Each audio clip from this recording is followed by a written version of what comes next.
नमस्कार जय जगन्नाथ ओडिशा किचन को आपण मानक बहुत बहुत स्वागत। आज मुझे आपण मानक पिला ठारो बड़ समस्तंकर प्रिय मैगी रेसिपी आईटा को भी गहम अटारे आज बनईची। ताले चलतु कि प्रोसेस रे मु आज रही सुआदिया रेसिपी को बनईची। वीडियो को स्किप न करी फर्स्ट टू लास्ट जाए देखि नबा। सेति आमको सर्वप्रथमे दरकार अटा। मुझे नहीं गोटे गिनारे मापिकी गोटे गिना गहम अटा आ गहम अटा देहरे दूची एठी अल्प टिके लुण आ लुण देई देकी आम एठी अल्प अल्प पानी देकी तार गोटे डो रेडी करबा। अटा आम चकटुचे जेमती सॉफ्ट डो सेमती सॉफ्ट रेडी करबानी टिके टाण रेडी करबा जहा फल कौन हम ना आमर मैगीटा बनइबारे सुविधा हम। अल्प अल्प पानी देबा एका थरकरे बिल्कुल पानी देबेनी। एठी देखंतु मु पूरा गोटे टाण डो बनैकी रेडी कर देइची। एबे हमें या को 10 मिनिट पई रेस्ट छाड़ीबा। 10 मिनिट परे देखंतु मु आपन को देखौची डोटा हमर बहुत बढ़िया भाव रे रेडी हिची। ऑटोमेटिक सेटा सेट हो जाइची भलो भाव रे आ हल्का टिके नरम हो जाइची। जो भलिया हमें रुटी बेलुचे तार बॉल रेडी करचे ठीक से भाया आम या बॉल रेडी करनबा। एडी गोटे गिना अटारे मोर 4टा पाखापाखी बॉल बनिकी रेडी हैला।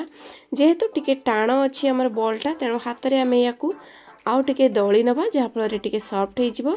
आउ देखि पारथिबे टाण अच्छी जेहेतु साइड रे टिके क्रैक रही जिवो। व्यस्त होबार किछि नै सेटा ऑटोमेटिक आराम से बेली हो जिवो। जदि आपनको दरकार ताहले आपण चाहिले अल्प टिके गहम अटा देकी हल्का बेसी देबेनी अल्प टिके गहम अटा देकी आपण तार रुटी को एमती बेली नहीं पारिबे।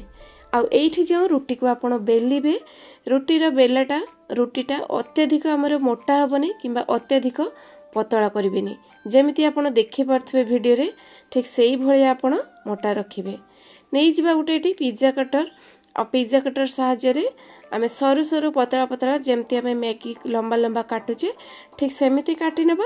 देखि पारथिबे बहुत बढ़िया भाव रे बाहर आछी। आउ हल्का अल्प अल्प काटिकी अल्प अल्प एमती ताकू बाहर कर नेबे। एठी पिज्जा कटर सहायता रे चाहिले आपण काटी नै परिबे नहले जदि न थाए ताले छुरी सहायता रे मध्य आपण याको एमती पूरा पतला पतला लंबा लंबा करके काटी नेबे। आ काटी नै कि संगे संग उठेई आनिबे।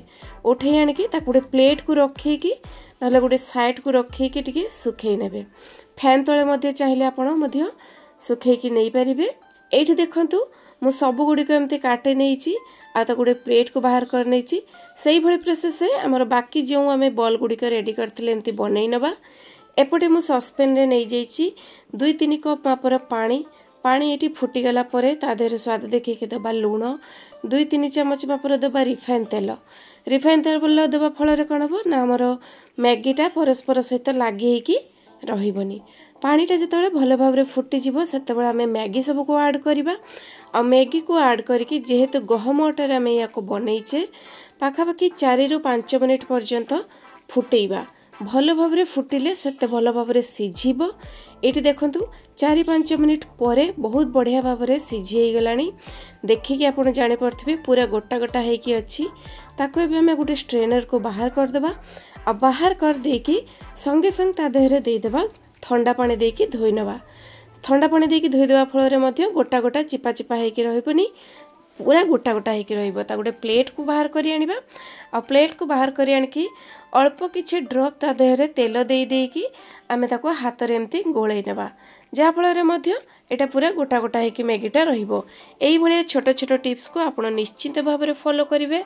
से सेम प्रोसेस रे बाकी जतको मैगी थिला ताको मध्य आमे एठी सिझेई नेबा। आ एई जो मैगी को सिझेई थिले पानी ता पानी को आमे बिल्कुल भी फिंगीबानी आमे पछरे यूज करिबा। कड़ई एपटे बसई नहीं कि तादेहरे मु दउची किछि रिफाइन तेल ही देबे भल रहिबो। तेल गरम हो गला परे अल्प किछि गोटा जीरा देबा।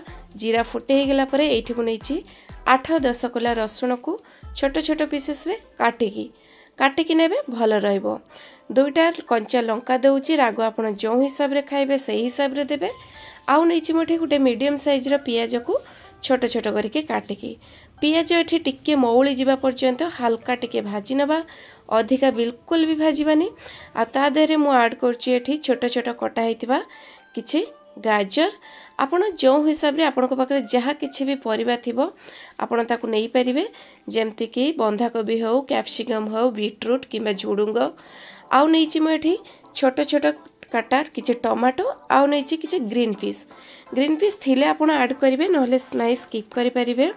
स्वाद अनुसार देखिकी दे देबा लूण बढ़िया कलर पई देबा हळदी गुंड राग आउ भल कलर पई देबा एठी काश्मीरी लंका गुंड ए सब को देकी किछि समय आम एमती भाजी नेला परे टिके जेतेबेले देखिबे तळे लागी आसुची से जो गहम अटार धुआ पानी को रखिथिले आमे एठी देई देबा देकी अल्प किछि समय एमती फुटई नेबा आउ देबा एठी आमे मैजिक मसला बदल रे आपण चाहिले पास्ता मसला यूपी मसला जो मसला आपण पाखरे थिबो ताको आपण देई परिबे बहुत बढ़िया टेस्ट आसीबो।